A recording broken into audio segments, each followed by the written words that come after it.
are now tuned in to the Storm Tracker podcast.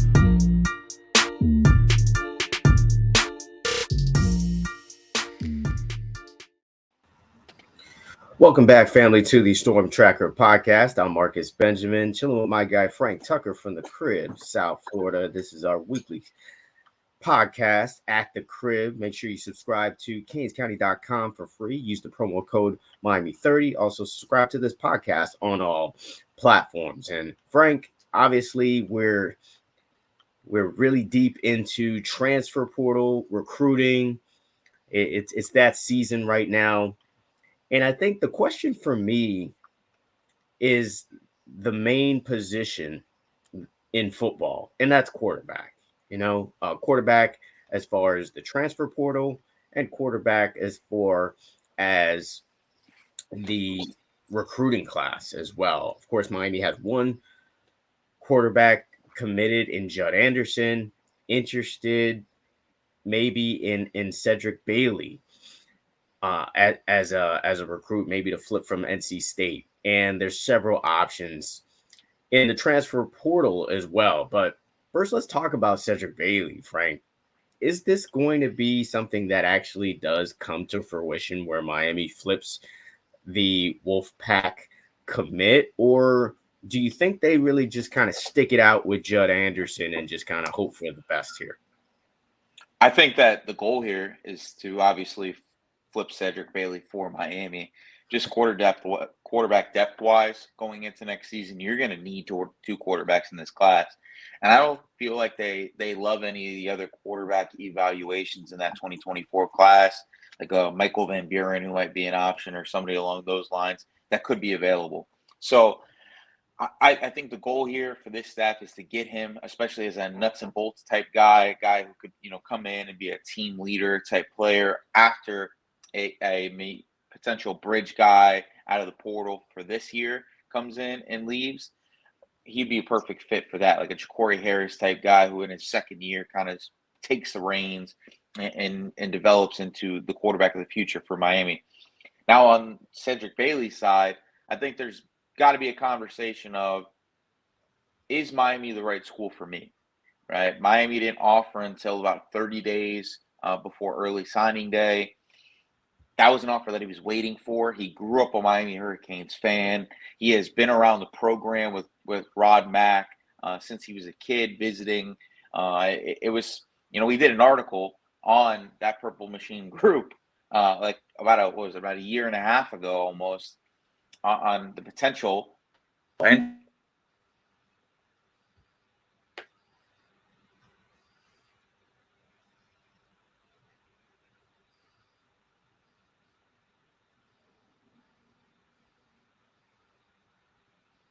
looks like we lost Frank here. He was talking about an article that we did where we kind of highlighted the Purple Machine group, where it's just a number of players that played for the legendary youth football team that are now part of the current Miami 2024 class. And Cedrick Bailey obviously is one of those members as well as top target, top player or prospect in all the land for 2024 in Jeremiah Smith as well. So obviously it could be an in to get Jeremiah Smith. We're watching highlights of Cedrick Bailey here, and some of these passes, of course, are to his longtime friend Jeremiah Smith, as well as JoJo Trader as well.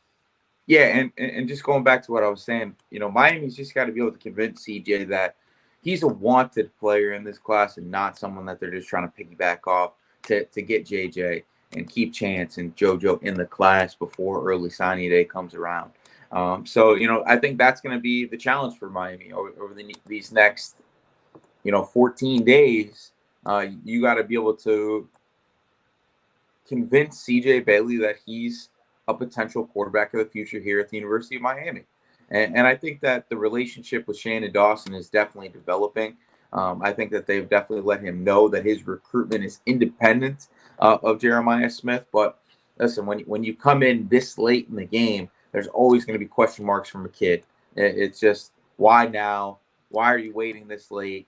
Right. This is something where he's almost a 30-win quarterback on the high school level, 3-time state champion. All right.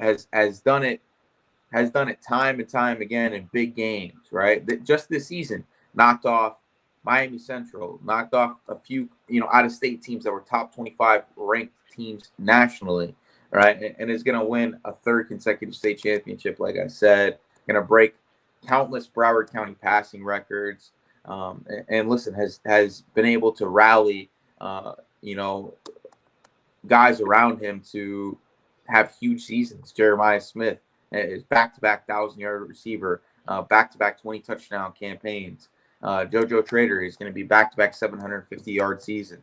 Going to have probably 20 touchdowns over the last 2 years. So just overall, he's a guy that brings everybody together. He's a team leader. Everybody rallies around CJ. So I feel like the goal here is to get CJ in the class and grab a top option out of the portal. And I think that's what Miami's going to do. They need to do it because quarterback has been a situation, and I think Miami pretty much has all the pieces to have a national championship title contender.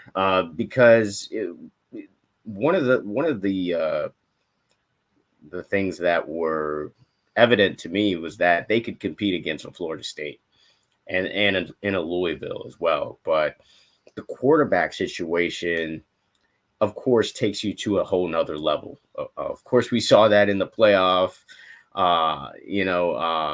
selection committee that, with Jordan Travis not available, they thought, okay, well, this team is not championship worthy, which I tend to agree that, whether you agree with the decision or not, I agree with that notion that the quarterback is that significant for a football team because that offense didn't look very good, although you've got, an NFL running back, a couple of NFL receivers, some top offensive linemen on that team, perhaps an NFL tight end as well. But if you don't have a guy distributing the ball, making good decisions, and moving the chains, then it's all for naught. So that's the one thing for me that Miami, I think, needs to put all their cards in as far as, either trying to get a quarterback from the transfer portal or through recruiting, because all these other position groups are going to suffer if you don't have the quarterback. Yeah. And just going back to CJ, there's probably going to be an in-home visit, happening, here soon. I think that he's going to take a visit that last weekend before early signing day, where they are going to bring in that last high school contingent before the final weekend of that early, before everybody the portal, before the window closes for visits and the dead period begins.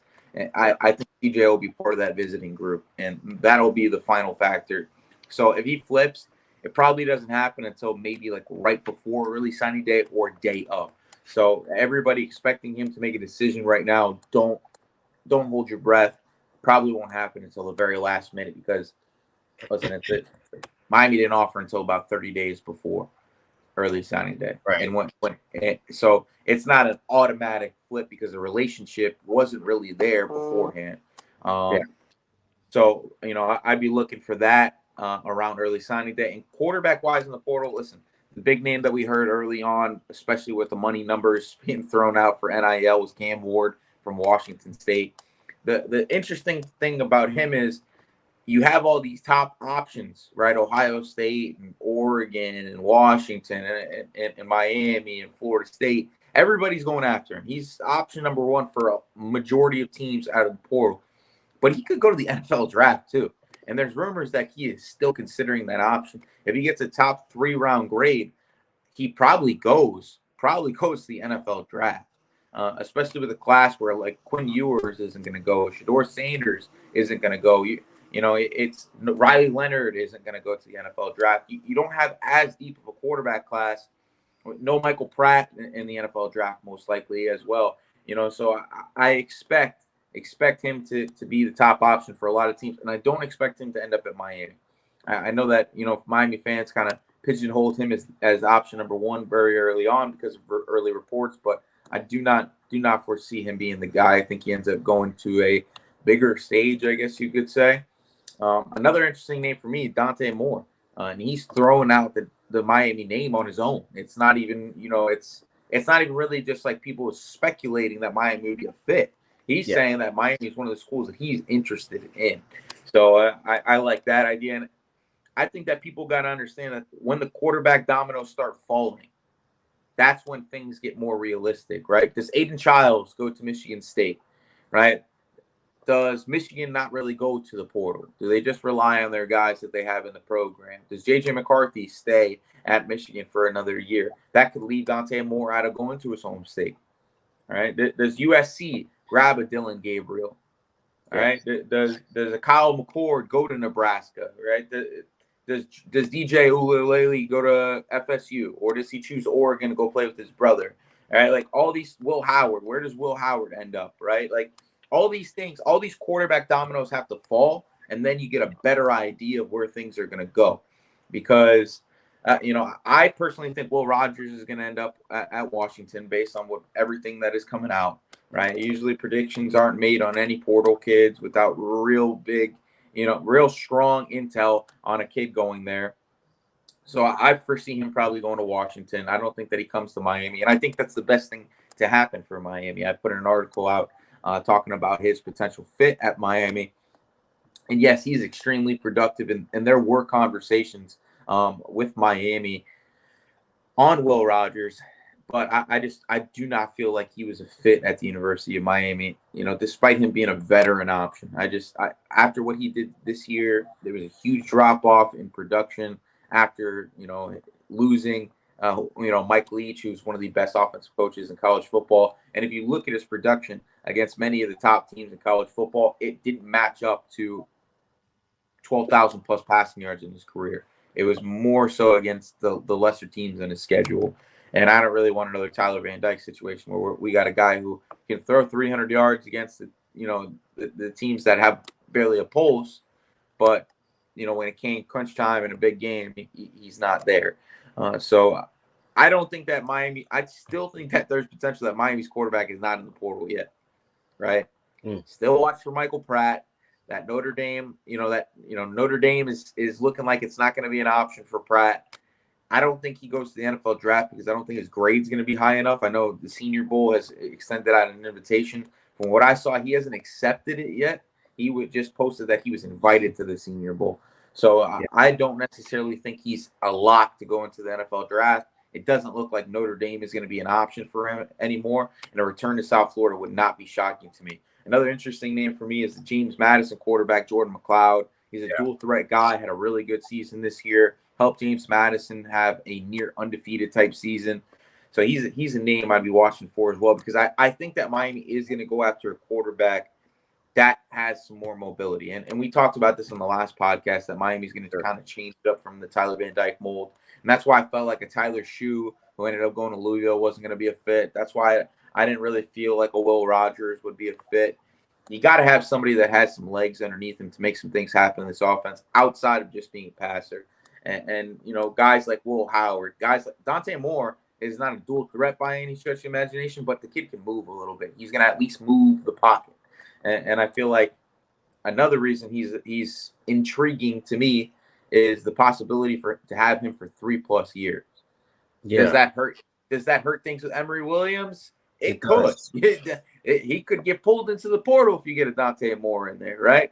Sure. So I don't know if that's the route that would be the best, but it is intriguing to me. So we'll see what happens there. Yeah, definitely a lot of quarterback options, but we do have quarterbacks on the roster here. One being Jacurri Brown. And obviously Jacurri Brown's going to play in this bowl game coming up, Pinstripe Bowl, scheduled for the last week of December, Thursday, December 28th, Thursday at 2:15 at Yankee Stadium against Rutgers. But any chance do you think he stays? Because, he is a dual threat, right? He is probably one of the more dynamic players as far as his running ability in the entire country. Just have to fix the throwing part and the decision making part. Do you think Jacurri Brown would take a risk and stay with the program for another year, or is this bowl game really just, I guess, a promotion for him for other teams? I think it's an audition for him, not only at Miami but for other teams, like you said. And I think that it really depends on what Miami does in the portal. Say Miami strikes out in the portal, and they just grab CJ Bailey and Judd Anderson. Yeah, there's potential for him to stay. Miami could probably try to convince him to stay within the program. He does know the offense. He now has a year under Shannon Dawson. But from what you see on social media, his reaction to fans and just what we were kind of hearing this year, and just how Shannon Dawson did not really want to put him in the game until it happened where Tyler Van Dyke's no longer on the roster and Emory Williams breaks his arm. I don't think that he does stay. It seems he's not a Florida kid. I could foresee him trying to go back home to like a Georgia Tech or a Georgia State or somebody like that in the area where he is from. And I don't feel like Miami's the best fit for him. And I don't feel like, yes, Miami wants a dual threat quarterback there, but I also want a guy that can competently run an air raid attack. And that means you got to be able to throw the football. And there's been some accuracy issues for Jacurri Brown. And hey, listen, maybe he comes out and completes 80% of his passes on 30, 35 throws in the bowl game. And we're like, whoa, where did this Jacurri Brown come from? And that changes things, right? And then you have a Jalen Milroe situation potentially going into next season, right? Where he's a better fit for the offense than guys who they felt were better passers were, right? And then you have a situation where maybe Jacurri Brown's going to be for a Heisman, right? But just from what we've seen so far, yes, I know it says he's completed 60% of his passes, but it has not been it's not been pretty when he's throwing the football. So we'll see what happens. Because outside of the Georgia Tech game last year, there haven't been a lot of bright spots, I guess, outside of him being a Wildcat quarterback. So I'm going to hold my breath on the idea of him being the quarterback of the future. But hey, listen, let's hope that he's the answer, because if we don't have to go into the portal, right, that NIL money that is allotted for a quarterback out of the portal can go to other spots, right? Maybe you can go get an Evan Stewart if he goes into the portal, which would be massive and a massive upgrade at the wide receiver position. Maybe you can go get a Walter Nolan and a Shamar Stewart out of Texas A&M, right? Maybe you can intrigue another top offensive lineman to come in like they did with Javion Cohen. All those things become possibilities if you don't have to pay a quarterback $1.5 million, which is what even guys like Matt Rule are saying the going rate is for a starting quarterback out of the portal. Yeah, I mean, I would love for Jacurri Brown to kind of take this next step, because as I'm looking at his highlights, I'm reminded of just how dynamic he is as a runner. Now, throwing the football, I mean, he needs some work, and he definitely needs to improve in that area, not just accuracy wise, but just decision making. You kind of want to see him go through his progressions. You want to see him throw a better deep ball. You want to see him, throw a dime across the middle to a streaking Restrepo or a Jacoby George or something like that. The talent is there, for Jacurri Brown. So you kind of just want to see that in the next level, and we get an opportunity to see that in the bowl game, which I'm very happy that the situation has kind of fallen to where it is, where you have to play Jacurri Brown because he's the only scholarship quarterback left on the roster that's healthy. But then you have the situation with Emory Williams, right? If we go into spring and Emory Williams beats him out again for the backup quarterback job, then you got to think when the window opens again, when it does in the later part of the spring, that Brown would definitely exit by that point if he loses the job again. So it's definitely an intriguing storyline to kind of watch here. But for me, I'm actually hoping that Jacurri Brown plays extremely well in this bowl game and decides to stay and, takes over the job, because Emory Williams is a great quarterback. I mean, we saw that against Florida State and, in bits and pieces in other games, but he doesn't have this dynamic dual threat ability, which, most successful quarterbacks on this level of FBS football have. And, we saw that with, of course, the Jordan Travises, the Drake Mays of the world. So I think the upside is just so much higher with Jacurri Brown. So I'm hoping that he takes that next step in the bowl game and stays and into spring. But he may of course decide to leave and seek greener pastures. Absolutely, yeah. That's what I expect. That's what I expect to happen. So we'll see, I guess. Yeah. The other options that we have to kind of start looking at is safety, because both of these starting safeties will be opting for the NFL, like we thought. Kamren Kinchens and James Williams. So you have a couple of voids there when it comes to the safety position, right? Just kind of naturally. Yeah, you got a Jaden Harris, and then you've got a Markeith Williams who are still on the roster here, but that's not enough, especially if one of those two guys gets hurt. We saw, the year previously that James Williams was battling an injury. And then, of course, Cam had his injuries this season. So the safety position to me becomes a direct, area of concern here. So when it comes to safety, whether it be the portal or the recruiting class, how do you feel about the safety position going forward with the absence now of your two top guys going for the NFL? Oh, I think that they're going to add too. I mean, I know you're bringing in Zaquan Patterson. Isaiah Thomas is probably going to need a year to really get back, just because of the injury. He hasn't really played in 2 years. I think Ryan Mack is going to be more of a nickel type player. OJ Frederick, he's a guy that has intriguing potential at both spots. And then if you add Isaiah Mincy, obviously he's going to be, a guy that plays either spots. But they're going to hit the portal for at least two guys. Philip Dunham is an intriguing name for me that I've spoke about before because he's a South Florida native, had a really good year this year. Clemson's starting safety just entered the portal. He's been in he's been the starting safety for Clemson for 2 years now. So that's a name I'd be watching. Andrew Makuba. Listen, we'll see what happens, right? Like, they're gonna have upwards of multiple guys visiting this weekend.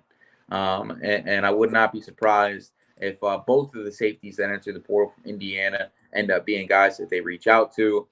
We heard that Vandy safety that entered the portal is a guy that they're talking to. He's gonna make an official visit to the University of Miami. So I think that at minimum they're gonna take two. I think that they take a cornerback as well. I think that there might be even a corner that's not even in the portal just yet that could end up at the University of Miami. So just watch out for that. I don't think that linebacker is going to be a spot that they hit very much. They're going to hit at least one defensive tackle. They did just offer a receiver, which was a little surprising for me. I know that there's a ton of receiver talent that is in the portal right now. And they did offer that Division II offensive tackle that everybody seems to be after. So I guess we're going to see what happens at safety, but I know for a fact there's going to be two guys that they're going to be trying to get out of the portal in this window. Yeah, it kind of broke up a little bit for me on my end. I'm not sure if the listeners, heard it, but you said some players would be visiting this weekend, possibly.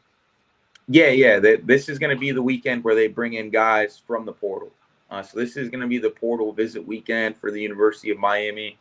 So just watch out on Kings County for us, putting a list out on those guys. And then, listen, next weekend's going to be the high school weekend. They are focusing on the portal this week. This is where they're trying to get this done before early signing day, have some big momentum going into that period. Because, listen, if you can get momentum out of the portal, it can help finish this class, right? Say you're able to grab a CJ Bailey and a quarterback out of the portal. That might help out with a Jeremiah Smith and getting him to come to the University of Miami. So overall at safety, I think that they're going to add 2. Like I said, Philip Dunham is my guy that I would love to see at the University of Miami based on what he did at Indiana. Yeah, I love Philip Dunham, obviously from my alma mater, North Miami Beach. So it'd be nice to see another NMB player play at the U. Speaking of high school, man, like we try to talk about on every podcast here at the crib, it's championship week here. And, I'm pretty sure you think it's going to be a clean sweep of South Florida teams. We've got Columbus. We've got St. Thomas actually playing Homestead. And we've got, of course, Chaminade is going to, we expect, of course, to blow the doors off of Clearwater Central Catholic. And then we got Norland as well in the mix here. So I think it's going to be a clean sweep of South Florida. Of all the games that have South Florida teams, I think the South Florida teams will come away with championships this week. What are your thoughts on the state championship games, and who do you expect as far as Miami targets or commits to have big games in the championship games? Let's start off at 1M, right? You got Chaminade versus Clearwater Central Catholic.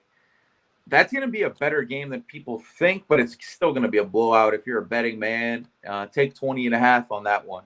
So, Chaminade's going to do what they do. Jeremiah Smith's going to finish off his high school career strong. I think Josiah Trader has a really big game as well. They are dealing with some injuries, on different parts of the team. Zaquan Patterson, I feel, is going to take a huge role in that safety position because, they have some injuries at the safety spot. CJ Ewald, expect him to, have.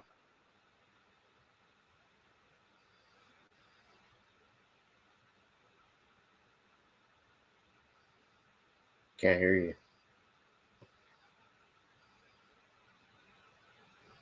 Still can't hear you. I heard you said something about CJ Ewald. You expect him to have a big game. CJ Ewald committed to Michigan right now. I think is a player that Miami should definitely watch for the 2025 class. But I'm gonna disagree with Frank here. I think it's going to be an absolute blowout. I think it's going to be, possibly a running clock towards the second half, third quarter, or maybe they extend it to the fourth quarter, but I doubt it. But I think this Chaminade team is a machine, and I think they're on a mission. I think they're out to prove that they're the number one team, not only in Florida, but in the entire nation. And I think they're going to get that opportunity and stage against such Clearwater Central Catholic.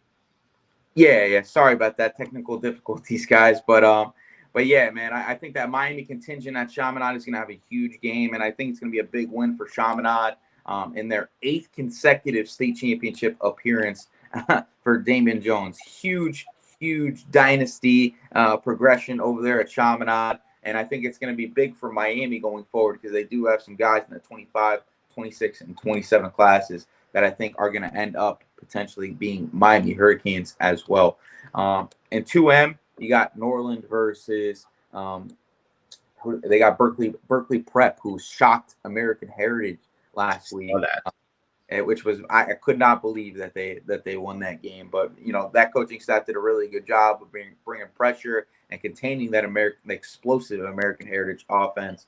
Not too many Miami targets in this game, but listen, Enyo Yapor, who I think is in the conversation for the top quarterback in the state of Florida for 2025, top 10 dual threat guy in that 2025 class. We know he's gonna have a big game. He broke the Miami-Dade County passing record as a junior. And listen, I think that Larry Tarver and Jamari Howard are going to show why they're 4-star prospects and why Miami probably should have been going after those two guys. They were really talented blue chip kids going to Power 5 programs and being pursued by some of the best teams in the country. So I feel like those are going to be the three guys for me that are going to be the difference maker in that one. And then in 3M, you got a South Florida matchup in Tallahassee of St. Thomas Aquinas versus Homestead. This is going to be another opportunity for Cortez Mills to show his stuff against one of the best teams in the country. He's going to be going against Ryan Mack and OJ Frederick. So we're going to be seeing two of Miami's cornerback commits in that 24 class going against the best receiver in the state and in the conversation for the country in 2025 in Cortez Mills. So love to see that matchup. Jordan Lyle had a huge game against Homestead last year. It was kind of a breakout type game for him because, if you really go look at Jordan Lyle, he didn't even have 100 carries last year. So, he had some games where he had 100 yards and things like that. But his real moment where he just took the reins at St. Thomas Aquinas was that state championship game, in my opinion. And I think he's going to probably have a repeat of that performance. And, I know people are going to ask what's going on with Jordan Lyle in Miami. Well, listen, Ohio State's doing whatever they can to keep him in that class. He's not going to make a decision until after the season concludes. And that means that that last week and a half, or so is going to be vital for Miami to stay in the race for Jordan Lyle. I still am predicting a flip for Jordan Lyle. From what I told, it's basically a done deal. And that's somebody that I trust. So I love where Miami's sitting at there with Jordan Lyle, and I think that he ends up being in this class with Kevin Riley, giving them arguably the top running back tandem in the country for the class. And then last but not least, we got Columbus, who proved me wrong all year long, knocked off my Western Wildcats, my alma mater. I told you about Columbus. I've been trying to tell you about him all year, man. But I understand you're a homer. I get it. And I'm sorry that they, couldn't advance. But, Columbus is Columbus, man. That coaching staff is one of the best in South Florida, and they proved it once again. Yeah, so Daylen Russell, I know people have had questions about him as a fit in this class. I watched him in person. He was the most dominant player on the field when they played Western.